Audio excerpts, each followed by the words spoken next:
Assalamu alaikum, dear students. Our today's topic is Indian Prime Minister, a real executive.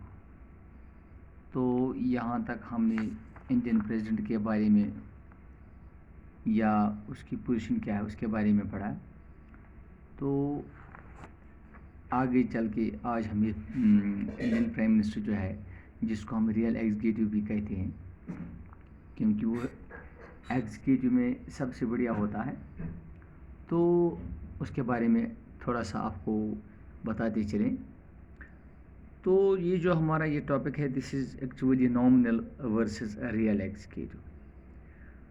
सबसे पहले आपको ये बताऊं कि under article 74 in the constitution of India जो हमें ये बताता है कि there shall be a council of ministers with a prime minister at the head to aid and advise president.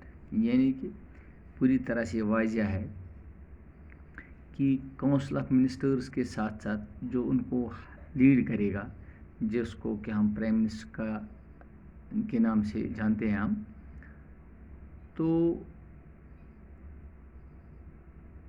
Clear cut policy ये है कि प्रेसिडेंट जो है वो without the council of ministers कोई भी काम नहीं कर सकता है।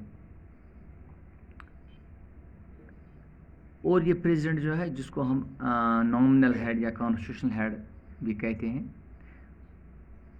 और इसी के साथ साथ रियल एग्जीक्यूटिव अथॉरिटी जो है वो प्राइम मिनिस्टर के पास होती है, जो कि actually active head of the government होता है। तो वही एक तरह से वो एक पिवट होता है जिसकी इर्द गिर्द गवर्नमेंट की जो मशीनरी, सारी मशीनरी होती है, वो चलती है।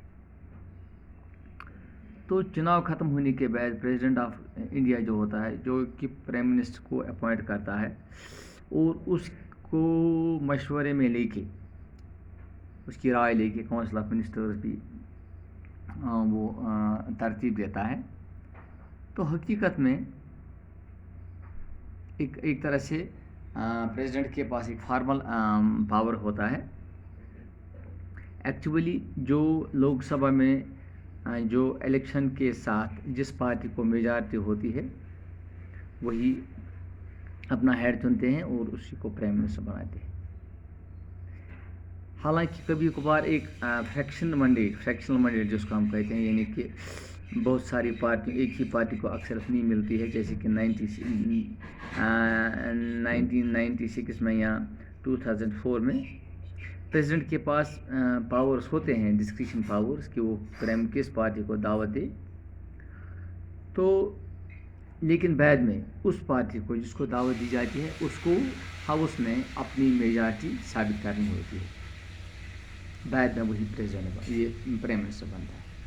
तो प्राइम मिनिस्टर एक तरह से रियल हेड होता है। और प्राइम मिनिस्टर के पावर्स की बात जहाँ तक हम करें, बहुत सारे पावर्स उसके पास होते हैं।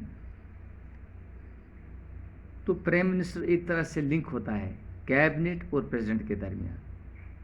तमाम जो की डिसीजंस होते हैं वो कैबिनेट में लिए जाते हैं और उसको कम्युनिकेट बाद में किया जाता है प्रेसिडेंट को, प्राइम मिनिस्टर के ज़रिए, कि हमने फलानी डिसीजन ले लिया।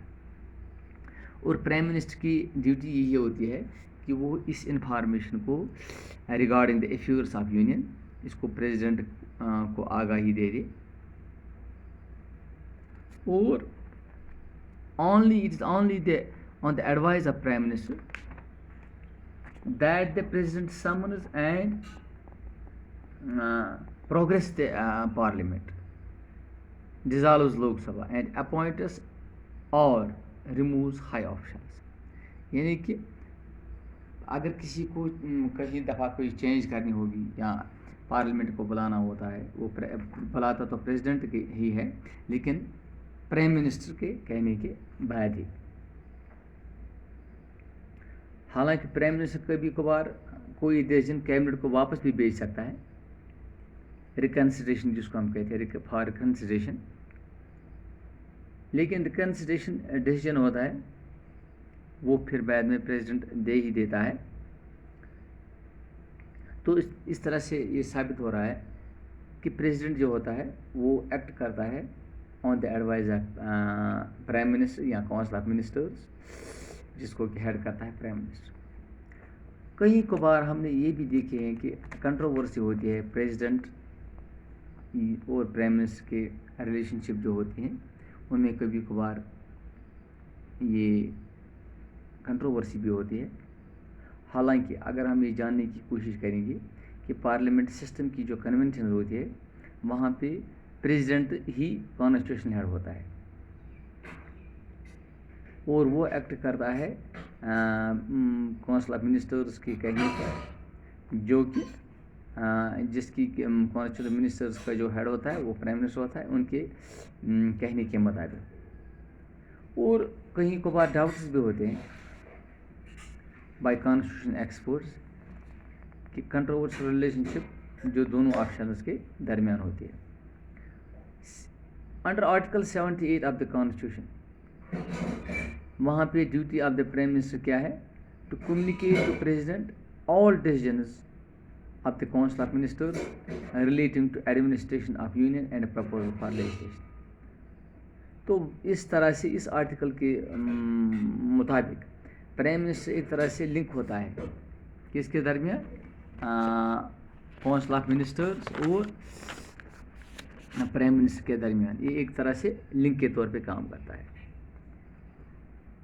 तो प्रेसिडेंट फिर जाहिर सी बात है कि उसके इस इंफॉर्मेशन गैदर करने के बाद प्रेसिडेंट को काफ़ी इंफॉर्मेशन होती है, राइट टू इंफॉर्मेशन, और प्राइम मिनिस्टर बाउंड भी होता है इस सारी इंफॉर्मेशन को प्रेसिडेंट तक पहुंचाने में।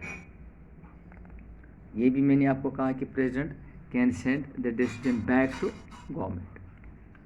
तो कहीं कभार हमने देखी कि ये जो रिकन्सिडरेशन की बात आती है कि जब कोई भी डिसीजन प्राइम मिनिस्टर प्रेसिडेंटशिप को अप्रूव के लिए भेजता है, तो अगर वो कहीं बिलें वापस करता है तो जाहिर सी बात है एक कंट्रोवर्सी सी पैदा होती है। हालांकि अगर हम बात कहेंगे यहाँ पे पहले जो प्रेसिडेंट थे डॉक्टर राजेंद्र प्रसाद और राधा कृष्णन, उन्होंने एक्टिव इंटरेस्ट ले ली डिसीजन जो होते हैं डे टू डे लाइफ में, और प्राइम मिनिस्टर को वो कई कभार लिखते भी थे क्या इन पावर्स के बारे में, लेकिन फिर भी वो एकोमोडेटिव बन गए। वो एक तरह से उन्होंने क्राइसिस नहीं उठाए। तो आगे चल के जो जितने भी अब प्रेसिडेंट होते हैं वो अवॉइड ही करते हैं इन सारी चीज़ों को। हालांकि कई कभार दोनों में प्रेसिडेंट और प्राइम मिनिस्टर के दरमियान एक ऐसा मामला वातावरण बन जाता है कि जहाँ पे वो एक तरह से आपस में उनकी जो नहीं बनती है, लेकिन बाद में एक तरह से इन चीज़ों को छोड़ के कौम के बारे में या मुल्क के बारे में सोचते हैं। This is